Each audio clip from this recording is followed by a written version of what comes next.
Hola a todos, espero que se encuentren bien. Aquí el Johan del sistema Glitch, el host.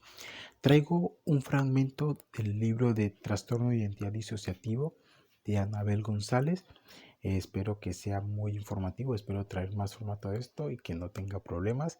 Es acerca de una charla terapéutica entre un terapeuta, obviamente, y un paciente con trastorno de identidad disociativo. Me pareció muy ilustrativo para que se vean cómo surgen las partes y cómo por lo general o cómo naturalmente o idealmente se debería llevar una primera sección eh, en cuanto a presentación o en cuanto a exploración con un paciente de trastornos disociativos, de trastorno de identidad disociativo. Espero que les guste y que sea muy informativo. Entendiendo cómo surgen las partes. Rebeca acude a consulta derivada por un psicólogo que trabaja en un programa de atención a víctimas de violencia doméstica. El psicólogo que la deriva comenta que el caso lo tiene desconcertado porque la paciente está convencida de que hay una persona dentro de ella que quiere usurpar su cuerpo. Explica que la paciente escuchaba voces, pero que habían estado trabajando en que pudiera ignorarlas porque la asustaban mucho y no quería saber nada de ellas. Se le había pautado técnicas de desvío de atención que solo parecían empeorar el problema. En diversas ocasiones, la paciente también había tenido explosiones agresivas en las que sentía que no era ella, que era otra, la que la aterrorizaba. Ante el temor de poder dañar a otros durante esos episodios, la paciente se autolesionaba y con esta conducta desaparecía la parte agresiva y volvía a ser ella. Tras varias palizas graves, la paciente consigue escapar y poner fin a una relación abusiva. Comienza una nueva vida, alejada de todas las personas que conocía antes y las voces remiten. El terapeuta le da el alta considerando que ya está bien y que ya no necesita ayuda. Un año más tarde, las voces reaparecen y es cuando se la deriva a nuestro centro. A continuación, se transcribe la primera entrevista que puede ayudar al lector a comprender cómo surgen las partes en los trastornos disociativos. Terapeuta, ¿me podrías explicar cómo es la situación ahora en tu interior? Me comentaba tu terapeuta que llevabas una temporada en la que estas voces estaban tranquilas. Paciente, estuvieron mucho tiempo tranquilas. Terapeuta, ¿mucho tiempo tranquilas? ¿Sabes por qué? Terapeuta, ¿has pensado sobre esto? Paciente, quizás porque estaba tranquila con mi vida. Supongo que estaba a gusto con todo, con la nueva gente, la nueva vida que construí me gustaba. Estaba feliz. Nunca había estado tan feliz. Estaba muy contenta. Supongo que fue por eso. Terapeuta, bien. ¿Y describirías estas voces? Paciente, es como que yo hablo mucho conmigo misma. No sé hasta qué punto soy yo misma la que me contesto, pero a partir de un punto las contestaciones que me doy a mí misma son muy bestias.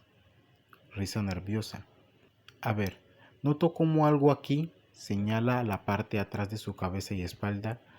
Al principio era como yo, pero deformada. Yo misma con una cara agresiva y me hablaba. Bueno, más que hablarme, la notaba, sobre todo en la espalda. Risa nerviosa de nuevo. Es que no sé qué parte contar. Todo es tan confuso. Terapeuta, no te preocupes por eso. Coméntame lo que te vaya saliendo.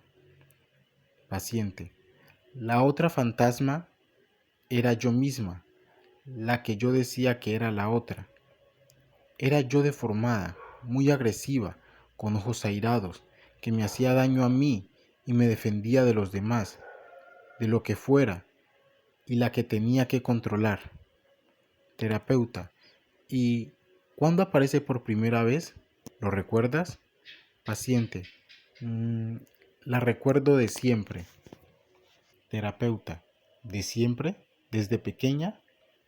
Paciente, supongo que no estaría siempre, porque yo tengo pequeños destellos de mi infancia en los que me recuerdo yo sola.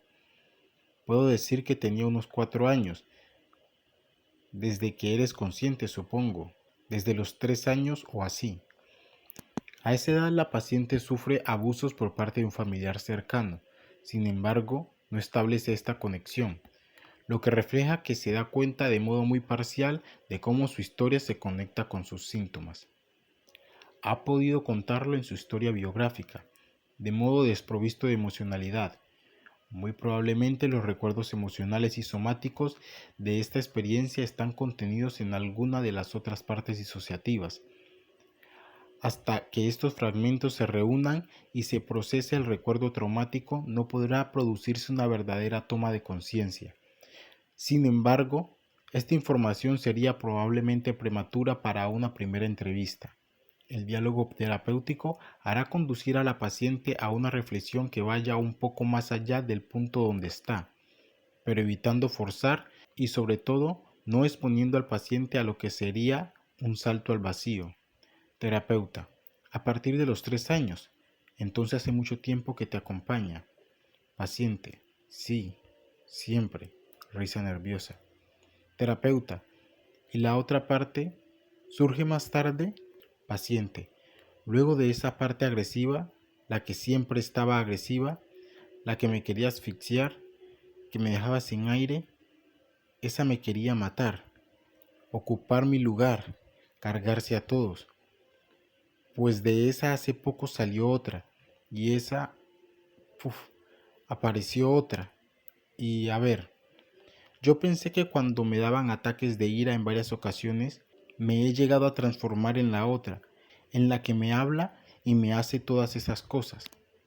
Entonces noto que no soy yo, porque hago cosas que no puedo controlar y de las que luego no me acuerdo. Entonces cuando me transformo en la agresiva, intento controlarme y la única manera de controlarme que había era haciéndome daño a mí misma. Haciéndome daño era como más consciente de que era yo y no me llegaba a convertir en la otra. Pero en ocasiones, cuando ni haciéndome daño paraba por la presión que tenía o porque cuando me acorralan los que querían hacerme daño, era cuando salía ella, que en el fondo era cuando yo no podía más, e incluso la llamaba para que viniera y poder enfrentarme a todo esto. Terapeuta: y te ayudase. Paciente: claro. Terapeuta: ¿cuándo surge por primera vez el que tú te hagas daño para evitar hacer daño a otros? Paciente: al poco tiempo de salir ella. Yo es que notaba como que me querían usurpar. Por ejemplo, por las noches, si me levantaba, después al volver a la cama iba muerta de miedo por si ella me encontraba allí. Ese era mi mayor temor, llegar a verla. Que yo no la llego a ver porque se mete dentro de mí y luego me convierto en ella. Pero mi temor era exteriorizarla. En esos momentos la paciente aún no se da cuenta de que la parte y ella son la misma persona. Y eso no ha llegado a pasar. No, verla en algún sitio no, pero también lo evitaba. De hecho, hubo una temporada en que no podía mirar ni mi sombra. Me daba miedo de que estuviese caminando detrás mío. No podía mirarme a los espejos ni podía ver tiendas. Tenías miedo de que apareciese allí, que apareciese detrás al mirar. Vivía atemorizada. La terapeuta siente. Paciente: que apareciese detrás al mirar. Vivía aterrorizada. La terapeuta siente. Y luego apareció otra. En un momento que tuve mucha tensión. Últimamente me dan como mareos. Noto que me caigo y ahí es cuando me habla ella. Entonces se dio una situación de mucha tensión con mi mejor amiga. Le dije que me quería ir y como me vio mal me dijo que no. Hizo el amago de no dejarme ir. Y claro, a mí cuando me pasan estas cosas, malos tratos, me sentía acorralada. A mis hermanos y a mí nos encerraban y no nos dejaban salir. Y se me viene la misma sensación de rabia que sentí en esos episodios. Entonces le dije: para el coche, que me estoy enfadando y no me quiero transformar en la otra. No te quiero hacer daño. Es que no quiero hacerle daño por nada del mundo. Es mi única amiga de la infancia. Siempre ha estado a mi lado, la quiero mucho. Pero ella me decía: no me vas a hacer daño. Y yo le decía: Por favor, no me hagas hacerlo. Es que me hago daño a mí misma. ¿Cómo voy a controlar no hacérselo a ella? Y ella me decía, háblame por favor. Y yo estaba sufriendo muchísimo. Entonces llegó al punto que dejé de sufrir y pensé que me había transformado en la otra. Pero no, me transformé en nada. De repente dejé de sufrir. Sentí como cuando me transformaba, pero que se me quitan todos los pesos de encima.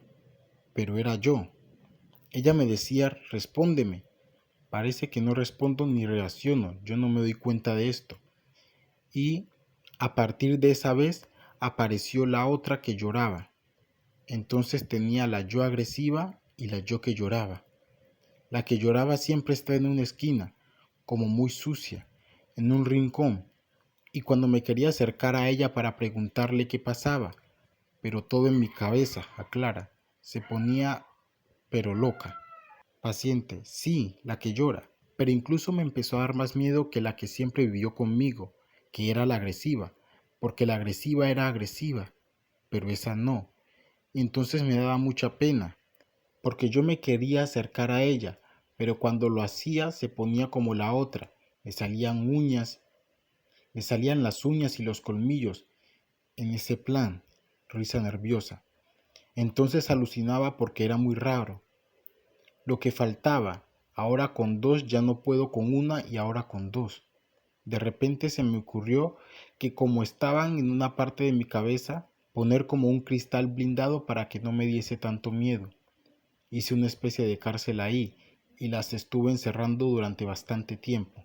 Fijémonos en que la paciente habla de cómo la trataban a ella de pequeña, de los malos tratos que sufrió, de lo intolerable que resultaba que la encerraran y la acorralaran. Curiosamente, este es el mismo sistema que ella utiliza con la parte que llora, que la asusta más aún que la rabia. Cuando nos describa la figura de sus progenitores y su paralelismo con las partes, entenderemos mejor la reacción de la parte aparentemente normal frente a la parte agresiva y la parte que llora. Pero aparte de esas similitudes con las figuras de apego, podría pensarse que también la conexión con la propia tristeza y vulnerabilidad, quizás representadas en la parte que llora, puede parecerle a la paciente más aterrador que la violencia de la parte agresiva, que al menos es fuerte y reacciona. Muchos pacientes disociativos sienten más rechazo hacia sus partes vulnerables que hacia las partes hostiles y agresivas. Terapeuta. ¿Y cómo vivieron eso? Paciente. Pues la agresiva cuidaba de la que lloraba porque no paraba de llorar. Y yo me acercaba desde afuera del cristal. Me sentía súper culpable. Porque era como que yo la hacía llorar. No sé, me daba más miedo la que lloraba. Y me reconcilié un poco con la agresiva. Porque ella, cuando yo me acercaba a mirar, se pegaba al cristal y me miraba así fijamente. Pero luego se iba y cuidaba a la que lloraba. ¿Te recuerdan a alguien estas otras yo? Paciente. Sí, de hecho, a veces sospecho que son mi padre y mi madre. Terapeuta. ¿Y cuál crees que sería tu padre y cuál tu madre? Paciente. Mi padre el agresivo y mi madre la que llora. Terapeuta. ¿Las ves como parte de ti misma? Paciente. Son yo. Físicamente son yo. Terapeuta. ¿Y tú entiendes que forman parte de ti misma y que están en tu interior? Paciente. Ahora sí, pero hubo una temporada en la que lo pasé fatal. Era un sin vivir. No podía salir de casa, dejé de comer. Tuve depresión, me medicaba, pero eso solo me tenía dormida. Yo seguía sin poder quitarme eso de la cabeza. Todo el tiempo que estaba consciente estaba completamente aterrorizada. Terapeuta. ¿Y cómo conseguiste darte cuenta de que eran partes de ti misma? Paciente. Porque tenían mi cara. Un psicólogo me dijo que no existían, pero yo me moría de miedo. Terapeuta. ¿Qué ocurría en tu interior cuando te decía eso? Paciente. A ver, yo racionalmente sé que no pueden aparecer físicamente allí, pero me muero de miedo igual. El que me dijese eso no me quitaba el miedo, ni me ayudaba a entender lo que me pasaba. La paciente nos explica aquí muy bien por qué los abordajes generales que no tienen en cuenta o incluso que tratan de ignorar las partes disociativas no consiguen ayudarla. Se había podido lograr algo de calma durante un periodo en que las cosas externamente iban algo mejor, pero cuando el entorno se volvió más estresante, el sistema de equilibrio inestable volvió a desconectarse y la fragmentación incrementó. Terapeuta. Además existen, son partes de ti misma que están en tu interior. Paciente. Sí. Terapeuta. ¿Qué tipo de función crees que pueden tener estas partes? Paciente.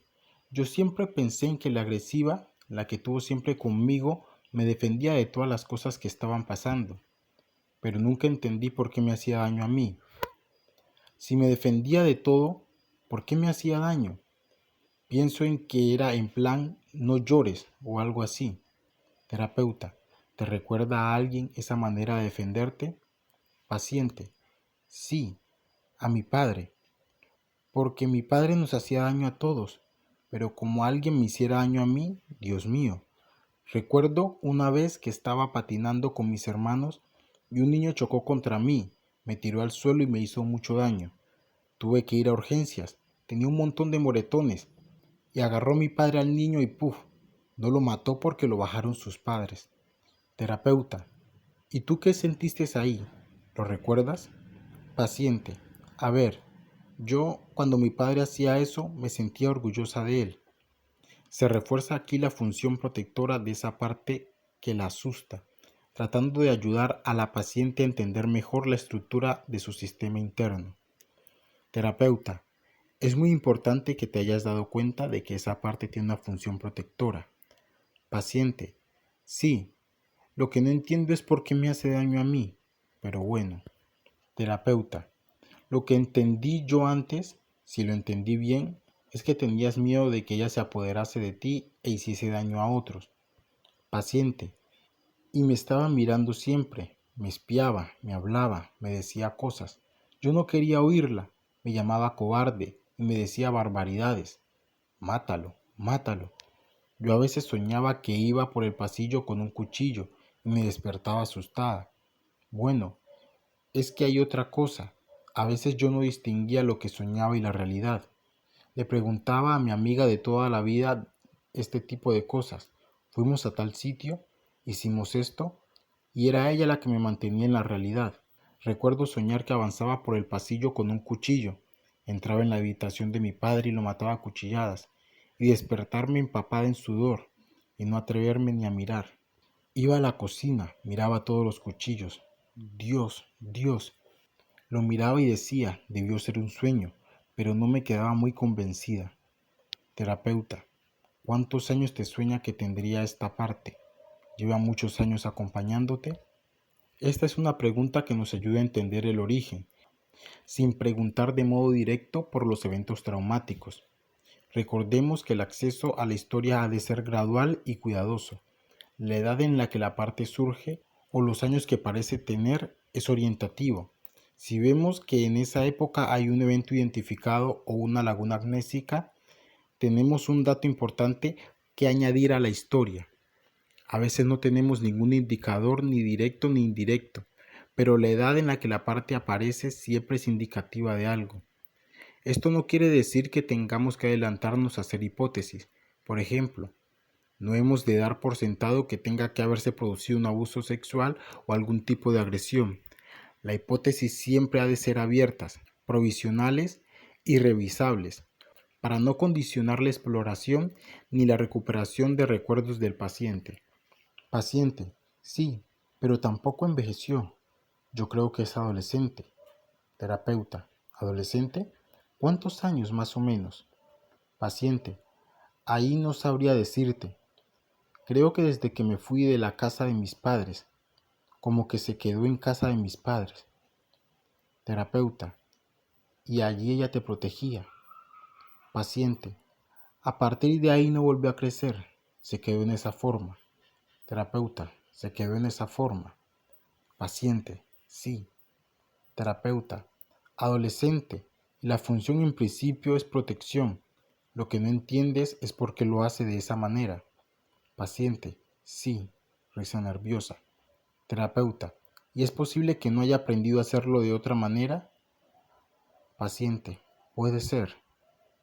Terapeuta, por lo que decías, Desde pequeño aprendemos lo que vemos en nuestro entorno. Paciente, puede ser, sí. Terapeuta, entonces es probable que no sepas. Terapeuta, entonces es probable que no sepa que hay otras alternativas de protección. Paciente, puede ser. Terapeuta, lo más importante es entender que es un intento de protección. Esto nos ayudará a entenderla y también a que ella entienda de que hay otras maneras de proteger. Has puesto varios ejemplos en los que tú estabas en peligro y ella ha salido a protegerte. Paciente, sí. Terapeuta, ¿y las veces que te has hecho daño, qué sensación tienes? ¿Lo hacías tú o esta parte? Paciente, yo. Terapeuta, lo que entendí antes es que tenías miedo de que hiciese daños a otros y te hacías daño tú y paraba. Paciente, a mí me daba miedo que saliera, porque como era incontrolable, me daba miedo que en los arrebatos que tenía matara a todo el mundo. Entonces la temía, pero a veces la necesitaba. Pero como no sabía hasta dónde podía llegar, me daba puñetazos contra la pared, cabezazos. Terapeuta, ¿y eso lo hacías tú? Paciente, sí, yo.